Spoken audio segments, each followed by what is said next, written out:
Bassman versus Bassman. Which one would you pick? Would you pick the Bassman, or are you someone who's more a fan of the Bassman? See, personally, I prefer the Bassman, but I can understand how someone else might favor the Bassman.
What's up, everyone? I'm Jack Fossett. Welcome to the channel and welcome to this shootout between the Fender Tone Master Bassman and a Fender 59 reissue Bassman. Now, I do want to say that the Tone Master is on loan to me from Zzounds. I do want to say a huge thank you to them for loaning me this amplifier, and I am going to use the affiliate links to support the Zzounds affiliate program. So if you're interested in any of the gear in this video or any other gear, do your shopping through those affiliate links. That will support me, it will support them, and you will get cool gear at no extra cost to you, and it doesn't matter what you buy. Now, before we get too far into this, I want to say my Bassman is not the modern Bassman reissue. Mine is a 1990. It's the earliest era of Bassman reissues that they made. There were some slight differences. Also, over the years, I've never had it modified. However, it's an amplifier that's almost as old as I am, and it's needed some parts changed over the years. It's had some components that crapped down on it and they needed to be swapped and things. So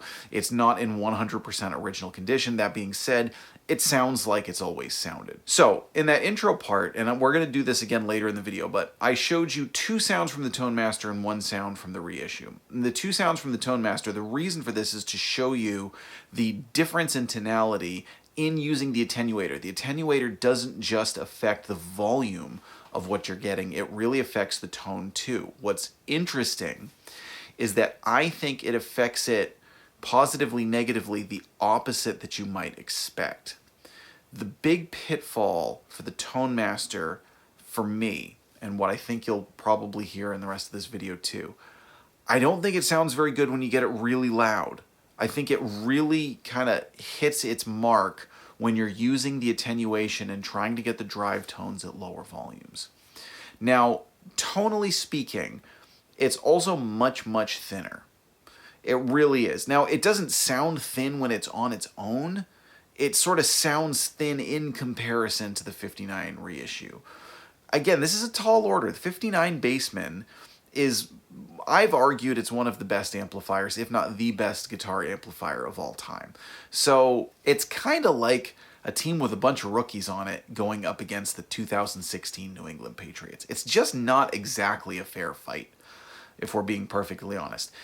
The Tone Master is a really good amp, and I think from this video, one of the things that I hope you will all take away is don't let the good be the enemy of the great, or the great be the enemy of the good.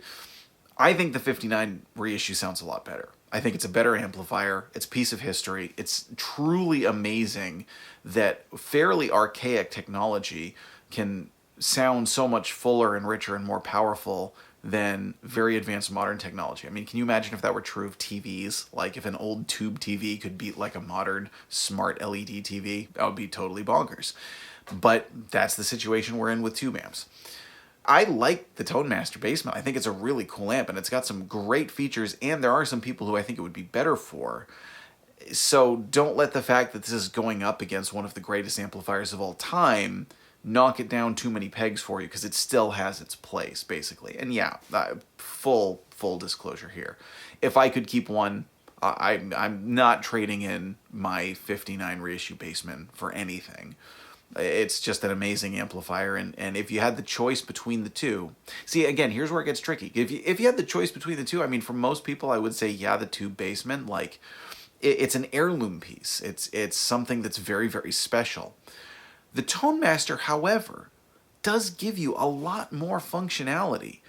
And because it sounds really good, there are way more usable situations where the Tone Master would come in handy where the reissue would not.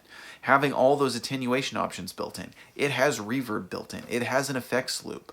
It's very, very light. This is a gigging guitar player's dream. It's a recording guitar player's dream. You know, it's got an XLR line out with optional cab sims. There's just so much you can do with this, and again, still get really great tones. And you've heard, you know, like, okay, well, obviously, I crank the Bassman, well, you know, the 59 reissue sounds way fuller. It's like, yeah, but you know how rarely I ever do that? I did it for this video because it was sort of pertinent to this video that I do that, to show them back and forth, which is what is coming up. I'm going to crank them both, and again, also for at least one of the clips, do a set of attenuation on the Tone Master.